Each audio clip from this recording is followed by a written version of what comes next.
Hello. कैसे हो आप सब? कितने दिनों के बाद इस तरह से बैठी हूँ वीडियो बनाने के लिए और आप सब से अपनी फीलिंग्स शेयर करने के लिए। क्या है ना, लॉकडाउन के बाद जैसे ही मौका मिला मैं थोड़ा बाहर चली गई घूमने के लिए। पता है कहाँ? अपनी नानी के घर। हाँ, अपनी नानी के घर चली गई थी मैं। बचपन में तो गर्मी की छुट्टियों का मतलब सिर्फ एक ही समझ में आता था हमें, नानी का घर। लेकिन जैसे जैसे हम बड़े होते हैं, पढ़ाई का प्रेशर और बाकी सारी चीज़ें लाइफ में आती है और चीज़ें चेंज होने लगती है ना। तो इस बार काफ़ी टाइम के बाद मौका लगा और ये मौका हमने जाने नहीं दिया। हम निकल गए अपनी नानी के घर घूमने के लिए। तो यहाँ से करीब 3.5-4 घंटे का रास्ता होता है नानी के घर का। और हर बार की तरह इस बार भी हम बाय रोड गए। और ये सब मैं आपसे इसलिए शेयर करना चाहती हूँ क्योंकि इस रोड ट्रिप के दौरान मुझे लाइफ के दो बहुत प्यारे लेसन समझ में आए। तो मैंने सोचा वो झट से शेयर कर लिए जाए, ठीक है ना।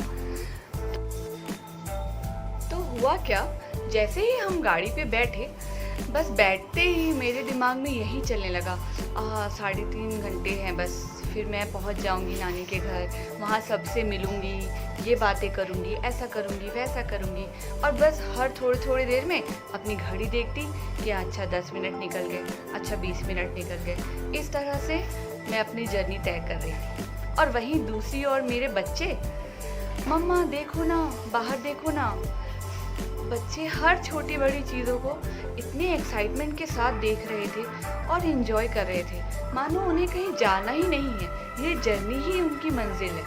इस तरह से वो हर छोटी छोटी चीज़ों को बेहद इन्जॉय कर रहे थे। फिर चाहे वो गाय का झुंड हो, या फिर बड़े बड़े पेड़ थे, या फिर बस यूं ही बहती हुई नदी, हर चीज़ को वो इतने एंजॉय करके, इतने एक्साइटेड होकर ऐसे चमकती हुई आंखों से देख रहे थे कि उनको देखकर एक पल के लिए मैं भी हैरान रह गई और सोचने लगी कि सच में अगर इस तरह से मैं सिर्फ अपनी मंजिल का इंतज़ार करती रहूँगी तो ये जो मोमेंट्स हैं ये तो मेरे छूट रहे हैं हाथ से। हमारी लाइफ में भी तो कभी कभी हम यही करते हैं ना कि अपने गोल के लिए, अपनी मंजिल के लिए इस हद तक पागल हो जाते हैं, इस हद तक रिजल्ट ओरिएंटेड होते हैं कि सारा हमारा फोकस, सारा हमारा ध्यान सिर्फ हमारे उस मंजिल को पाने पर लग जाता है।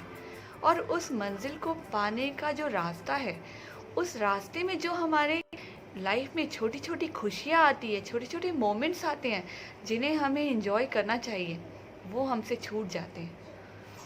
होता है ना ऐसा। तो ये एक बात का मुझे एहसास हुआ इस जर्नी के दौरान कि ऐसा होना नहीं चाहिए। मंजिल जब आएगी तब आएगी, उसे तो आना ही है, क्योंकि हमने वो रास्ता चुन लिया है, हम उस रास्ते पर आगे बढ़ गए हैं, तो मंजिल तक तो हम पहुंच ही जाएंगे। लेकिन जिस बात पर ध्यान देने की ज़रूरत है वो तो ये है कि उस मंजिल पर पहुंचते हुए जो बीच में ये जो छोटे छोटे प्यारे प्यारे पल आ रहे हैं, उन्हें भी हम मन भर कर, जी भर कर एंजॉय करें। क्योंकि देखा जाए तो असल में लाइफ तो यही है ना, है कि नहीं। फिर बस इस तरह से एंजॉय करने लगी मैं भी बच्चों के साथ। फिर नानी के घर पहुंचने के करीब आधे घंटे पहले बहुत ही सुंदर घाटियाँ पड़ती है उधर पे। तो मैं और मेरा बेटा उन घाटियों को खूब एंजॉय कर रहे थे। मेरा बेटा उन ट्विस्ट और टर्न्स को बहुत ही एक्साइटमेंट के साथ देख रहा था। और फिर अचानक ही उसे एक पॉइंट पर ऐसा लगा कि मम्मा आगे तो रोड ख़त्म हो चुकी है, आगे रोड एंड हो गई है, अब हम क्या करेंगे मम्मा। मैंने कहा कि बेटा रुको, वो पॉइंट आने दो, तुम्हें फिर से एक टर्न दिखाई देगा। और ऐसा ही हुआ, हम उस पॉइंट पर पहुँचे और एक बड़ा सा यू टर्न लिया और काफ़ी सुंदर सा आगे नज़ारा देखने को मिला। लाइफ में भी ऐसा ही होता है ना, कभी कभी हम बहुत स्टक फील करते हैं अपनी सिचुएशन में, लगता है कि आगे कुछ नहीं बचा, आगे कुछ नहीं है हमारी लाइफ में।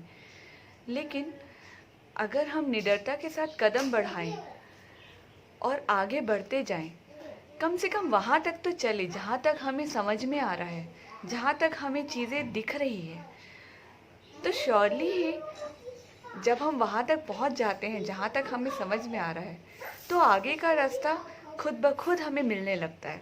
और इस तरह से एक एक करके स्टेप बाय स्टेप हमें पता ही नहीं चलता कि आगे कितना सुंदर नज़ारा है हमारी लाइफ का और कितनी अच्छी मंजिल है हमारी, है ना? होता है ना ऐसा? इसीलिए कभी भी लाइफ में स्टक सा फील करो तो कम से कम वहाँ तक तो आगे ज़रूर बढ़ो जहाँ तक आपको दिख रहा है, जहाँ तक आपको चीज़ें समझ में आ रही है। जब आप वहाँ तक पहुँच जाते हो तो आगे का जो रास्ता है वो खुद ब खुद दिखने लगता है और इस तरह से आप अपनी मंजिल तक पहुँच जाओगे, जैसे मैं पहुँच गई अपनी नानी के घर तक। तो ये दो बातें थी जो मुझे बहुत अच्छी लगी और मैं वेट कर रही थी कि वहाँ से आते ही मैं सबसे पहले इन दो पॉइंट्स को आप सबके साथ डिस्कस करूँगी, शेयर करूँगी आप सबके साथ। आई होप कि आप लोगों को भी ये बातें समझ में आई हो, अच्छा लगा हो। अगर आप लोगों को अच्छा लगा तो प्लीज़ इस वीडियो को लाइक करें और मेरे चैनल को सब्सक्राइब करें। Thank you, bye, take care.